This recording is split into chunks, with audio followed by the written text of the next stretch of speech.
y'all, it's Amanda and this is my Texas Zone 8 garden, and it is a beautiful spring morning and we are going to be planting up the first spring planter of the year, and we're going to be putting some plants in the actual ground.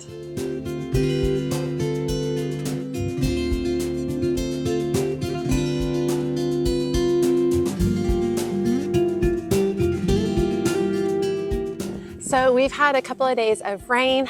It's very muddy.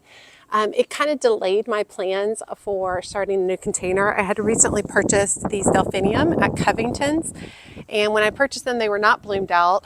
And then, 3 or 4 days later, they are all bloomed out. A little off on that. But I had meant to start the containers earlier, right after I'd done the garden prep on this particular bed over here.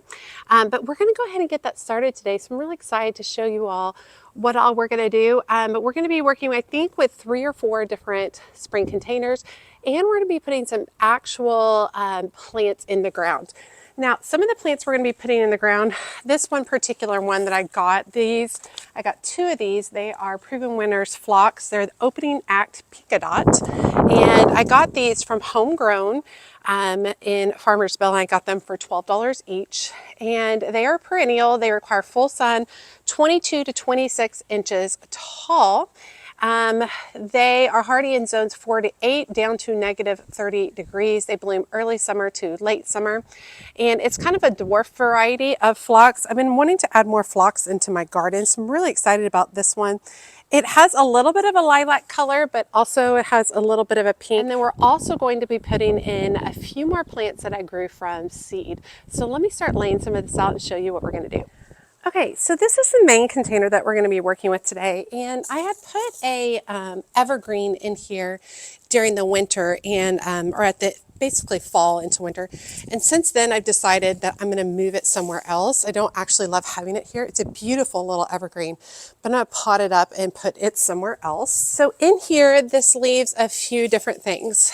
It leaves this ornamental cabbage kale, which is still really beautiful, and I hate to get rid of it because it looks so good.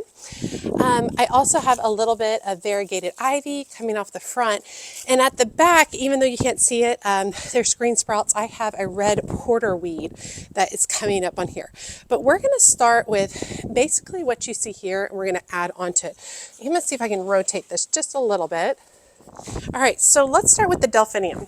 Now, before we get started going too far, I am adding in plenty of plant tone to recharge the soil instead of adding fresh new soil. And this will get me by for at least another year on this soil. So we'll just work this into the top couple of inches, just like that. Okay, so the delphinium here is our main thriller plant, and it's the one that has the wow factor. I think it's going to be really, really beautiful.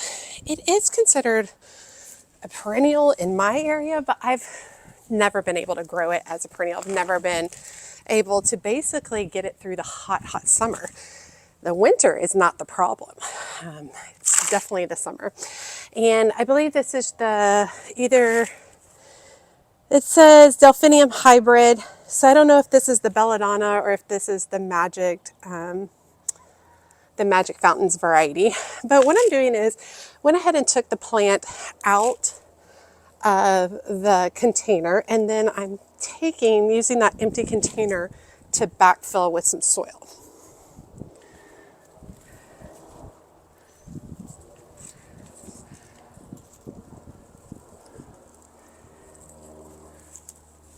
Let's see. Loosen the roots up here at the base, because they are definitely root bound at the bottom.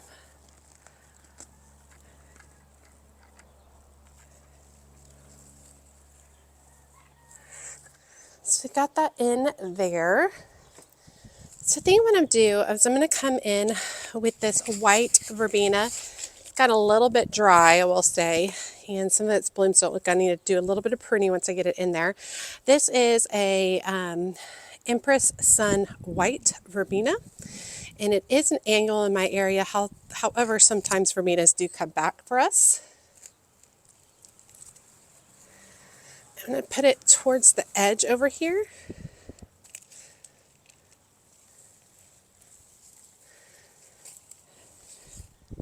All right, there we go. And I'm going to use the pruners just to take off a few of these spent blooms that don't look perfect, and this will encourage some new growth. Okay, next I'm going to pop in a little bit of color with a geranium. This one is called Fantasia Purple Sizzle Geranium, and geraniums are annuals in my area. I'm going to work it back a little bit towards the middle over here. Let me take some of this extra soil.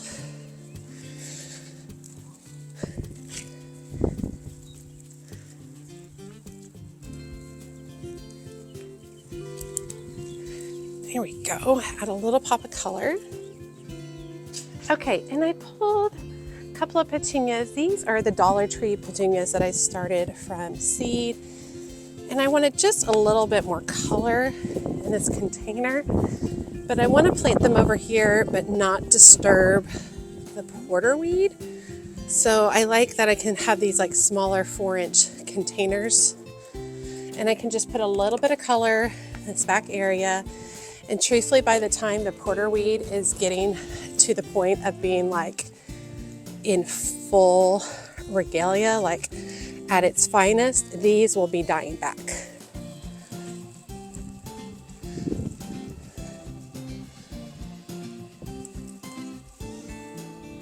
Okay, so I feel like I have a little bit of an open space right here. I was going to put the petunias, but they're so tall. So I think I'm going to work in this piece of glass, this glass stone right there. It's a nice way to add filler without having to buy another plant. Just a little bit of interesting contrast right there. I think is nice. I like all this ivy coming over the side too. It's very pretty. I think that looks great. And then lastly, I feel like this delphinium's going to need a stake back here. Put this in, yeah. And then I'm gonna use some twine to tie these up a little bit. Okay, so I'm just using a few pieces of twine. And I'm just gonna come in here, and I'm not gonna tie it tight, but specifically this white one, I feel like needs a little bit of support. Okay, the next one I'm gonna focus in on is this Dianthus, and it is growing like crazy. However, it's early spring and this really does need a really nice haircut. So this is going to look super harsh, but I'm going to take this guy down quite a bit to give it a lot of beautiful, fresh new growth coming up. Make room for that. Oh yeah, there's a lot of dead in here towards the center, so I think it's a good idea to go ahead and get a lot of this out and let the plant reflush with new blooms. So it's not going to look super pretty right this moment, but it'll be better in the long run for it. I get a lot of comments, people talking about how they just feel so guilty cutting back flowers or whatever. I'm like, oh my gosh, I got someone the other day who was all like, I was harvesting daffodils, and they were like, oh, you're taking that away from the bees. And I was like, seriously? Like, I grow these for gut flowers, and it's, so do I like not grow or only grow and only like I have to leave everything? I leave some and I harvest some, and that works really well for me. And I think my gardening is beneficial to the environment and is beneficial to pollinators, but it's also beneficial to me. And I think that's an important part of gardening as well. Okay, so got that in, and looks rough, but it'll be good, you guys, I promise. And then what I am going to do is I do want to add some plant tone to this. So I'm just going to put some of the, there we go. Okay, so I feel like I need a third container right here. This one will fill out. This one's looking beautiful. I feel like I need a third, but I certainly don't want to go like buy more plants. So I'm going to just pull one of the ones from the back. I'm going to pull my favorite one that's filled with alyssum. So let's see what it looks like here. Now this guy is filled with white alyssum, and daffodils. The daffodil variety is starting to come up. It's called Tahiti. I think that looks really nice. Add some really great shape and a burst of white. That's beautiful. I like it, guys. Especially when this one with the Dianthus fills out. The Dianthus there is pink and white. So I think that'll all really tie in beautifully. Okay, what I want to do for a minute is turn my attention to this guy. So let's talk about this one. Y'all, I see my peonies coming back up over here. Yay! They haven't bloomed before. It's Carl something. They're back over here. I'll give you a close up in a minute. Okay, I need to be careful though. All right, so this planter last year was filled with, let me rotate this. It has a Henry Dolberg salvia, which is this big one back here. But we have a lot of dead that needs to be cut out of this. So let's do that first and then take a look at what else is left in here.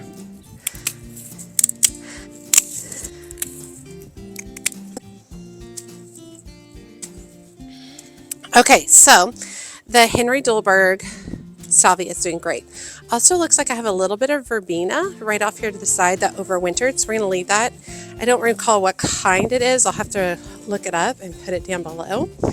But that does still leave us room for some more. So I have a couple of plants that I'm gonna put in here. Let me show you what I got. Okay, so a couple of different things. I'm gonna put the Dusty Miller in here. And I think I'm going to work it to this side because the verbena is on this side. And then I also have a Snow Princess Alyssum I'd like to do right off the front, spilling over the side. And I think that'll tie in really nice to the Alyssum and the white verbena over there.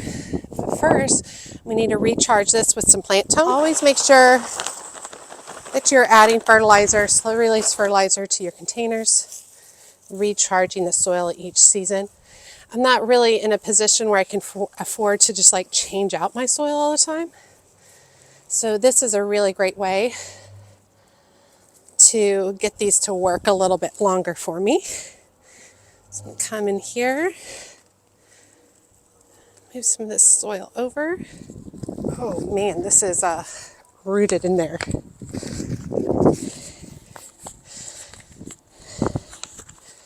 There it is. Oh my goodness. That's ridiculous. Look at that Dusty Miller. Okay, that's what we call root bound. So I'm just going to come in. There's no loosening that with fingers. And then make some cuts. Make some cuts straight across the bottom. This is great about the Hori Hori knife. All right. And just get that loosened up.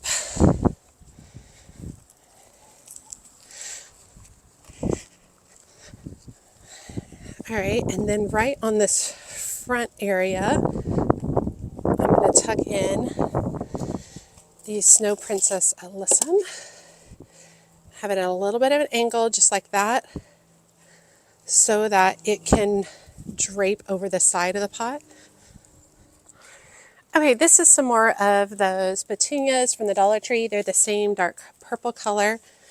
So I'm going to work couple of these in here, and I do think that these are like really like leggy feeling,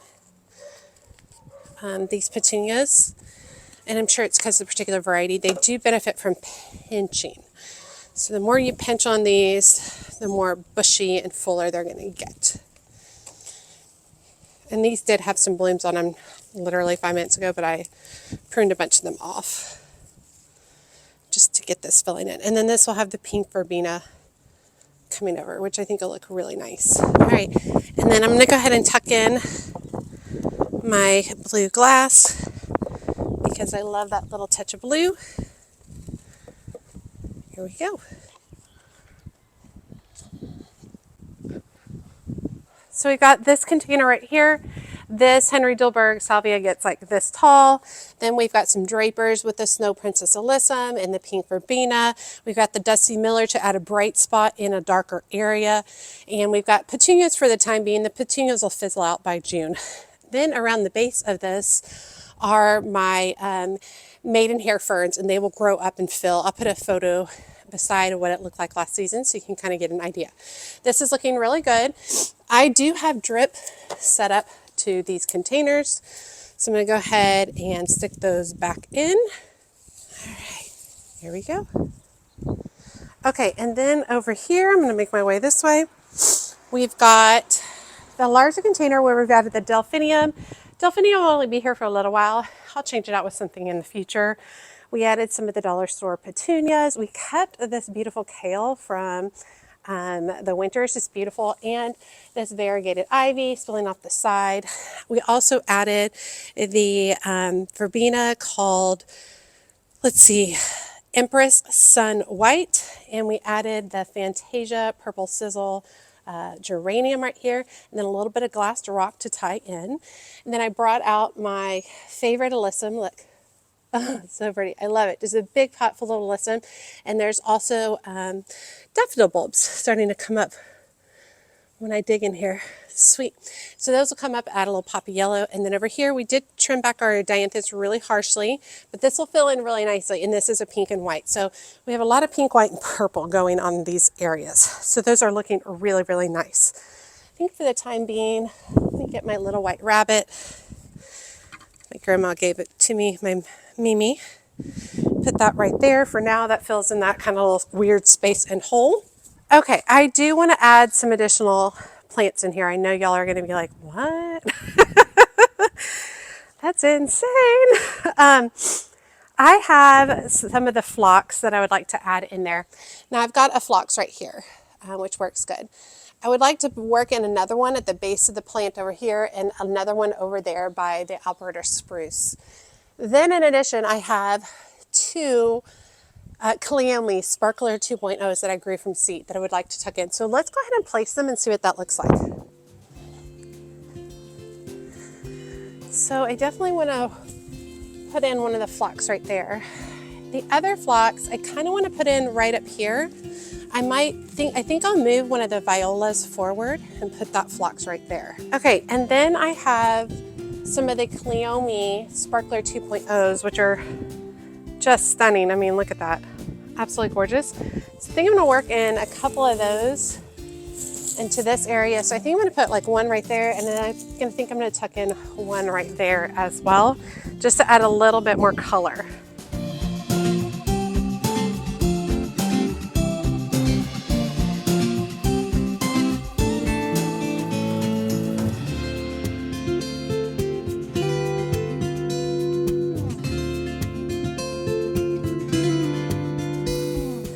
Okay, and then let's pop in these two Cleome.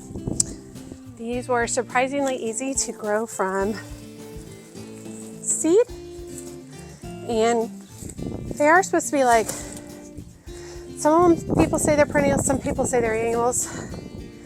Whenever I've grown Cleome in my area, it has been an annual, it hasn't come back, which is totally fine.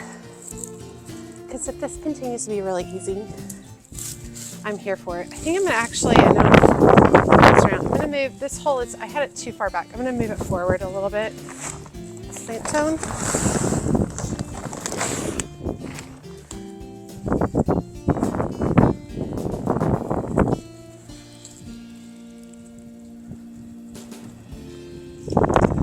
Look at that great root system. I'm always so amazed when I grow something from seed. It's still amazing every time. Every time. Look at that pop of color. Isn't it glorious? Okay, so the blooms bloom really bright pink, and then as they get older, they fade to light pink and then white. And this probably could benefit from like pinching, but there's so much other new growth here. I'm not worried. And Cleomes just bloom and bloom and bloom and bloom and bloom.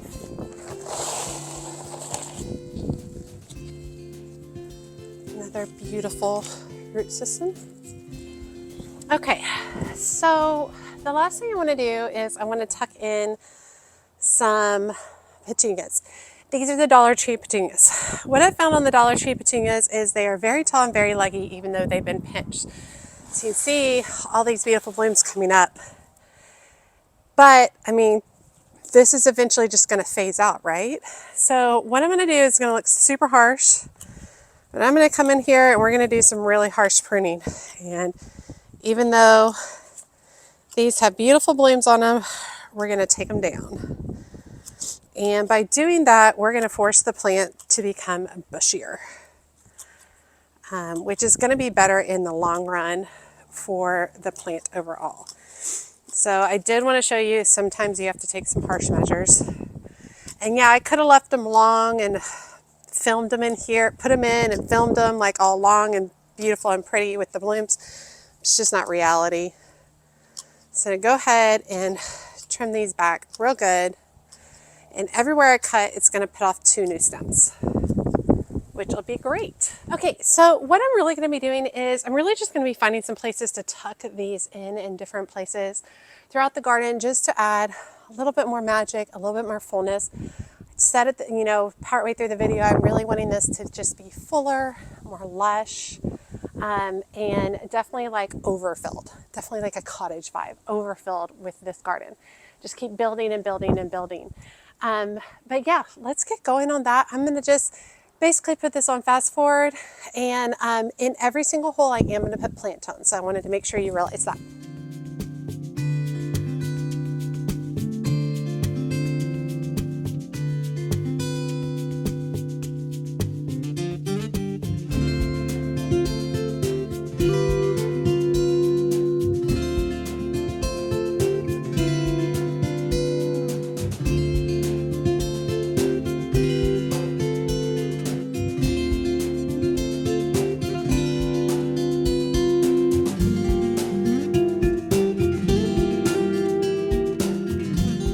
Okay, so I just want to show you, I really kind of focused my efforts at the petunias right in this area, and then skipped this and then tucked a few more over there. So it will be some really nice mix of lavender and dark purple right in there and then there. I think it's all looking really nice.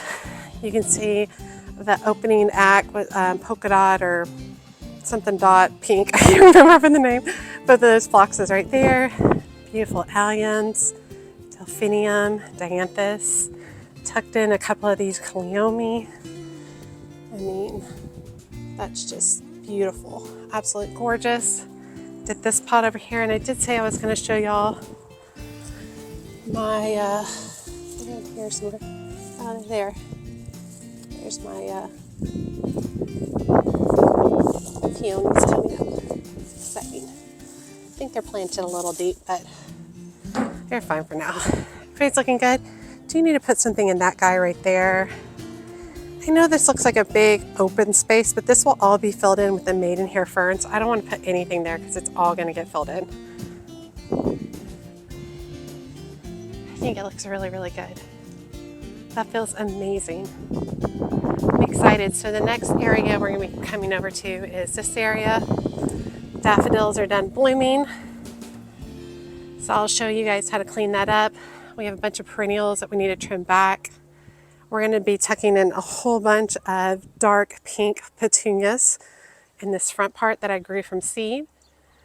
Should be really nice. And we have a bunch of new perennials that overwintered I planted in the spring. So I'm really excited to see what those look like. So this will be the next area we're kind of cleaning up. I can't wait to get started. I might start today. Okay, looks good. I'm excited. I feel like I need something right here. This gets a lot of shade right here. An airplane plant will come up here. I don't have really much of anything else. Y'all let me know if you have any thoughts for right here. I would love something with color. But I don't know, something bigger. I would like perennial as instead of annual. Y'all let me know what you think might work really well, because I'm not sure. I've tried other things here. I had liatris for a long time and ended up pulling all that up, but I've got some hellebore over here. This Alberta spruce, this is a dwarf Alberta spruce that suffered, the first couple of years I planted it, suffered really bad from spider mites. And since then, haven't had any issues. The back part of it, doesn't have as much foliage as the front. That's okay, I'm only worried about the front, but it looks really, really good. But anyway, y'all let me know what you think I can tuck in here. I wouldn't even mind some ferns. I think some Christmas ferns would be really pretty to kind of fill in the space and make it a little more wild. The vines going up are Virginia creeper, and I know Everybody's like, Virginia creeper is invasive. You don't want it. I want it. I love it. I think it's beautiful. Absolutely love it. I pay a lot of attention to the base to make sure that it is not spreading. Let me look at that one right there. There's one of my spreaders right there. So I pull them up all the time to make sure that it's not taking off anywhere else. So I am pretty diligent about that. But I love the Virginia creeper. This is all coming together. I've started working on the plans for my front porch. I'm excited. Spring is here. All right, you all. I hope you enjoyed today's video. As always, make sure you like, comment, and subscribe to the channel. Every time you like and comment, it helps grow the channel. Drop me a comment below. Tell me what you're doing, if you're enjoying spring, or if you're one of my northern gardeners who is still several weeks out but already making awesome plans for your spring that'll be here before you know it. Also, check me out on my social media outlets, including Facebook, Instagram, and TikTok. As always, she's a mad gardener or decorator or anything else that she wants to be. Thanks, y'all.